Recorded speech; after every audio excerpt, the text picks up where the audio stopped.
Husband যখন তার ওয়াইফকে কষ্ট দেয়, আঘাত করে, আল্লাহ রাব্বুল আলামিন ওই হাজবেন্ডকে এবং তার পরিবারে কিছু গজব নাজিল করে, যার কারণে তাদের পুরো সংসারটা নষ্ট হয়ে যায়। এবং সে গজবগুলো কি কি, এবং যখন একজন হাজবেন্ড তার ওয়াইফকে কষ্ট দেয়, আল্লাহ সে হাজবেন্ডকে কোন আযাবে ফেলে, কোন পানিশমেন্টে ফেলে, এটা আমরা আজকে জেনে নিব। সকলে বলেন ইনশাআল্লাহ।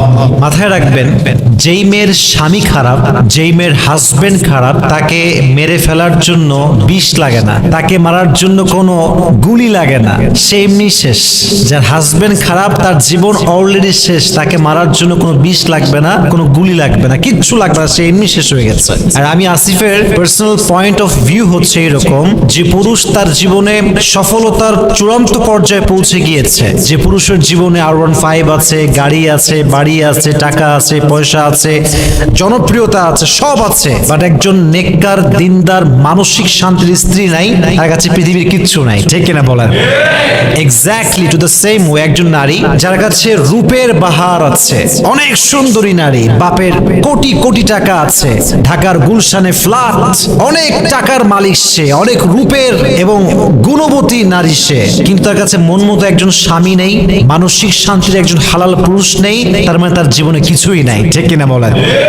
তাহলে বোঝা গেল, স্বামীর জন্য স্ত্রী হচ্ছে বিশাল বড় নেয়ামত, আর স্ত্রীর জন্য স্বামী একদম সেম, দুটোই সেম। স্বামীর জন্য স্ত্রী নেয়ামত, স্ত্রীর জন্য স্বামীও নেয়ামত। এটা অনেক বড় দামি জিনিস।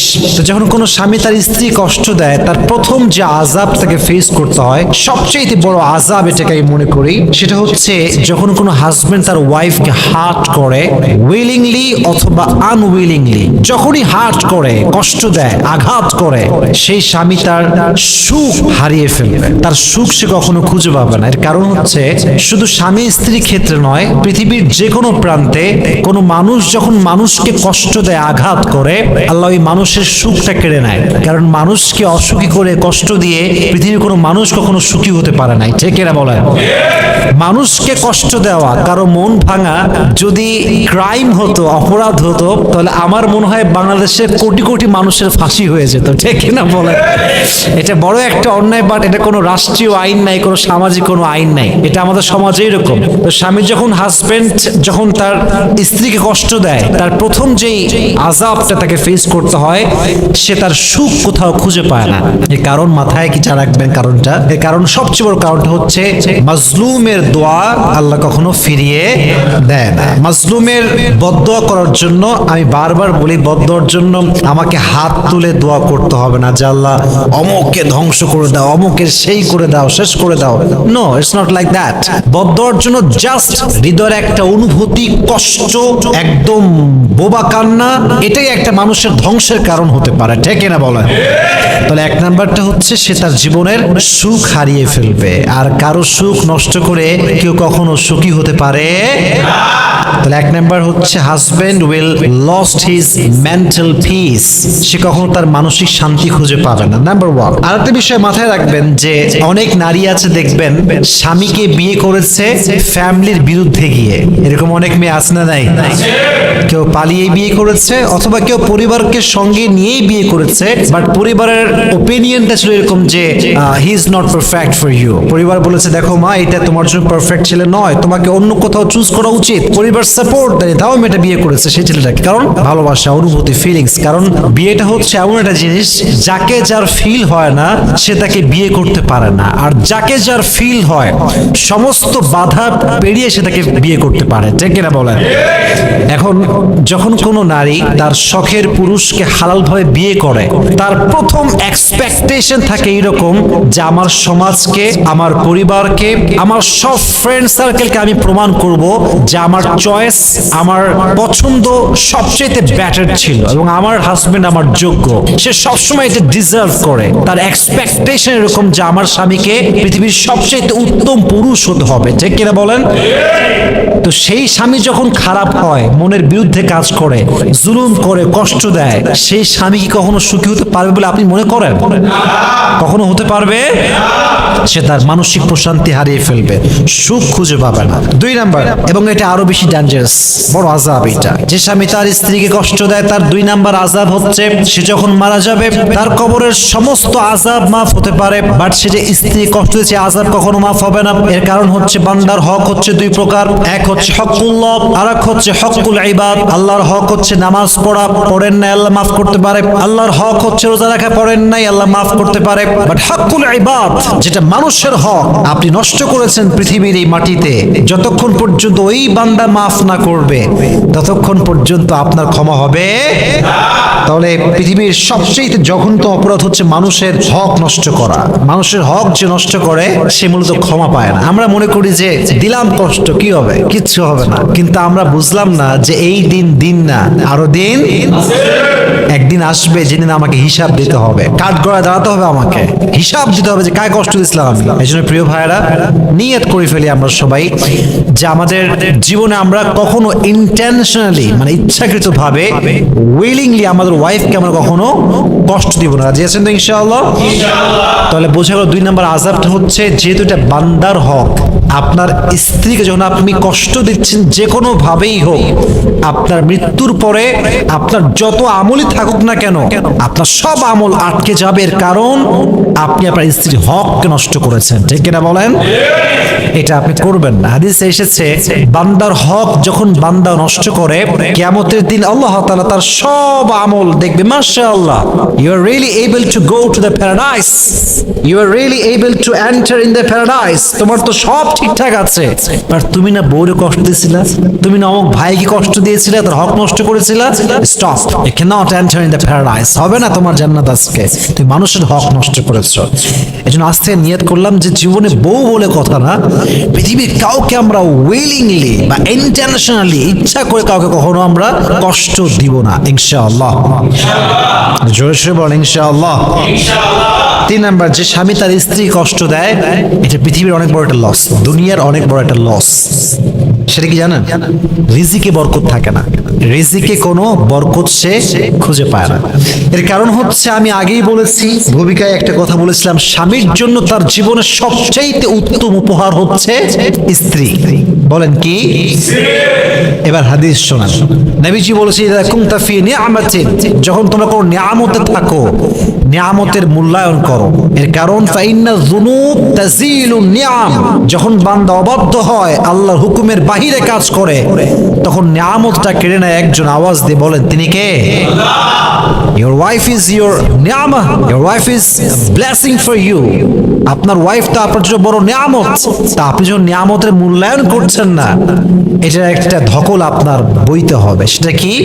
আপনার রিজিকে বরকত থাকবে, আল্লাহ বরকত উঠায় ফেলবে, বরকত কেড়ে নেবে। দেখবেন যে অনেক হাজবেন্ড ওয়াইফ অনেক রিচেস্ট ফ্যামিলি বিলং করে, এবং এটা রিয়েলিটি থেকে বলছে। আমি অনেক মেসেজ পড়েছি বলে বলতে পারছি, আমি যা বলি দেখে শুনে পড়ে আমি তারপরে বলা ট্রাই করি। অনেক পরিবার আছে এরকম যে জাস্ট এসি রুমে থাকে, বাট বিশ্বাস করেন ভেতরে কোনো সুখ নাই। ঠিক কিনা বলেন? হয়তো স্বামী বেতন পায় 2 লাখ টাকা, বাট মাস যেতে না যেতেই 15 তারিখেই শেষ। ভাই 2 লাখ টাকা বেতন কোথায় গেল? বলে আমার স্ত্রীর মেকআপ ওইটা, আমার ছেলের স্কুল ফি ওইটা, অমুক খরচ, গাড়ির খরচ, ফ্ল্যাট ভাড়া, সব কিছু মিলায় 15 তারিখে শেষ। অথচ একজন যুবক যে হালাল ভাবে ইনকাম করে, স্ত্রীকে ভালোবাসে, যত্ন করে, কেয়ারিং লাভিং হাজবেন্ড, সে তার 2 লাখ টাকা লাগে না, সে 10,000 টাকা দিয়ে সুখে সুখে সংসার করে। ঠিক কিনা বলেন? আল্লাহর যে রিজিকের বরকত আছে, এটা উঠে যায়। আল্লাহ আমাদের সবাইকে এটা বোঝার তৌফিক দান করুন, পড়া আমিন। তাহলে স্ত্রী কষ্ট দিলে আপনার রিজিকে বরকত থাকবে না, এটা কিন্তু বড় মারাত্মক জিনিস। রিজিকে বরকত যদি পেতে চান, স্বামী স্ত্রীর মাঝে বন্ডিং ভালো হতে হবে, এবং ভালোবাসা শুধু আল্লাহর জন্য হওয়া লাগবে। রাজি আছেন তো ইনশাআল্লাহ? 4 নাম্বার, সবচেয়ে বড় আযাব এবং সবচেয়ে বড় পানিশমেন্ট, সেটা হচ্ছে এই স্বামী যখন তার স্ত্রীকে কষ্ট দেয়, এটার এফেক্ট তার সন্তানের উপরে পড়ে। আমি আগেও একবার একটা লেকচারে বলেছিলাম এই কথাটা। স্বামী যখন তার ওয়াইফের সঙ্গে রুডলি বিহেভ করে, এটার প্রভাব সন্তানের উপরে পড়ে। এবং যখন, এটা আমি বারবার বলি, দেখেন, আপনার বাবা যদি চোর হয়, আপনাকে মানুষ ব্লেম করবে, চোরের ছেলে। আপনি যদি ডাকাত হন, আপনার বাপকে বলে মানুষ ডাকাতের বাপ, কথা ঠিক আছে কিনা বলেন? আমাদের গুনাহ মাঝে মাঝে পরিবারের জন্য গজবের কারণ হয়ে দাঁড়ায়। যে বাবাগুলো আজকে ওয়াইফকে কষ্ট দেয়, তারও তো একদিন মেয়ে হবে, হবে কি হবে না? তার মেয়ে বড় হলে একদিন বিয়ে হবে কি হবে না? তো বাবা হয়ে সে তার স্ত্রীর উপর জুলুম করেছে, আগামীকাল তার মেয়ে একজনের স্ত্রী হবে, তারও জামাই হবে, তার জামাই যে তার বউ কষ্ট দিবে না, এটার কোনো গ্যারান্টি আমাদের কাছে আছে? তো আমরা বাবা হিসেবে যদি এক্সপেক্ট করি যে আমাদের মেয়ে সুখী হোক, তাহলে আমাদেরকে অবশ্যই ওয়াইফের সঙ্গে ভালো হওয়া লাগবে। জৈসা করোগে ওয়াইসা হি মিলেগা, এটা পৃথিবীর নিয়ম। ঘুরে ফিরে সব ফিরে আসে, সব চলে আসে এক সময়, সব ব্যাক করে। যত জুলুম করেছি, অত্যাচার করেছি, আজ না পাই, 1 বছর পরে গিয়েও কিন্তু মানুষ ফিল করে যে আমি অন্যায় করেছিলাম। যে কেনা বলেন যুবক ভাই? তাহলে বোঝা গেল সন্তানের উপর এটা এফেক্ট করতে পারে। তো আপনি যদি আপনার সন্তানকে জুলুম থেকে বাঁচাতে চান, স্ত্রীর সঙ্গে ভালো ব্যবহার করবেন। আমাদেরকে এটা তৌফিক দান করুন, সকলে পড়া আমিন। 5 নম্বর হচ্ছে এই সন্তান রিলেটেড, সেটা হচ্ছে যদি কোনো স্বামী তার স্ত্রীকে কষ্ট দেয়, আঘাত করে, আল্লাহ তাকে নেক সন্তান দান করবে না, নেক সন্তান দান করবে না। বলবেন যে হোয়াট ইজ দ্য লজিক, রেফারেন্সটা কি, লজিকটা কি? দেখেন, আমার কাছে লজিক আছে। লজিকটা হচ্ছে এইরকম, মাথায় রাখবেন, স্বামী স্ত্রীর সম্পর্ক হচ্ছে একটা হালাল সম্পর্ক, হালাল সম্পর্ক।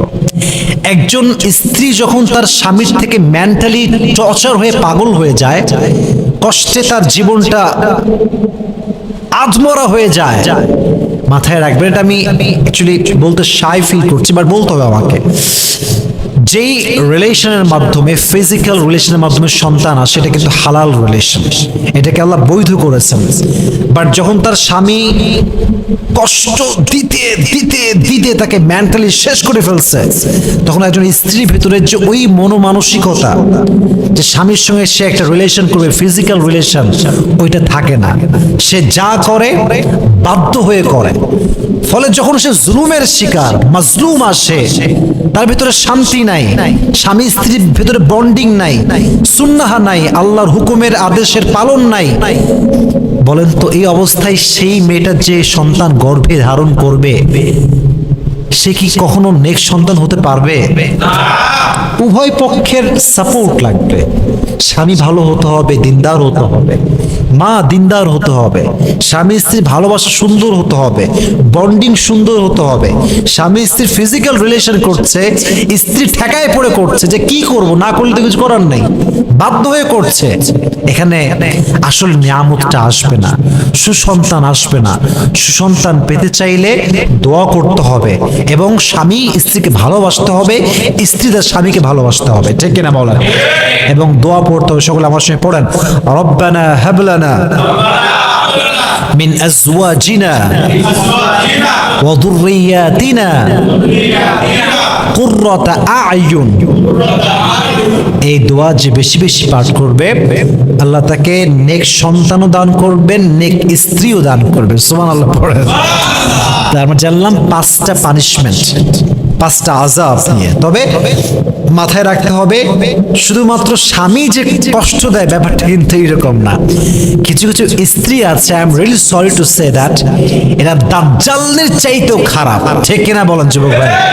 মারাত্মক লেভেলের এরা। তবে এদের বিরুদ্ধে কথা বললে আবার সমস্যা, হুজুর নারী বিরোধী কথা বলে না, এইটা ব্যাপারটা আসলে এরকম না। আসলে পুরুষের একটা নির্যাতন আছে, আমরা নারী নির্যাতন নাম শুনছি, বাট পুরুষ নির্যাতন হয়, বাট এটা প্রাইভেট থেকে যায়, এটা গোপন থেকে যায়। আপনার বাড়িতে থাপ্পড় আপনার মারছে, আপনি বলতে পারবেন আমাকে এসে?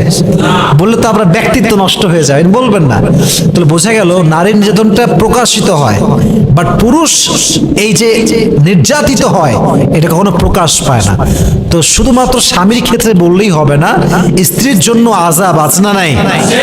আল্লাহ প্রত্যেকটা স্বামীকে, প্রত্যেকটা স্ত্রীকে একে অপরকে মূল্যায়ন করার তৌফিক দান করুন। সকলেই পড়েন আমিন।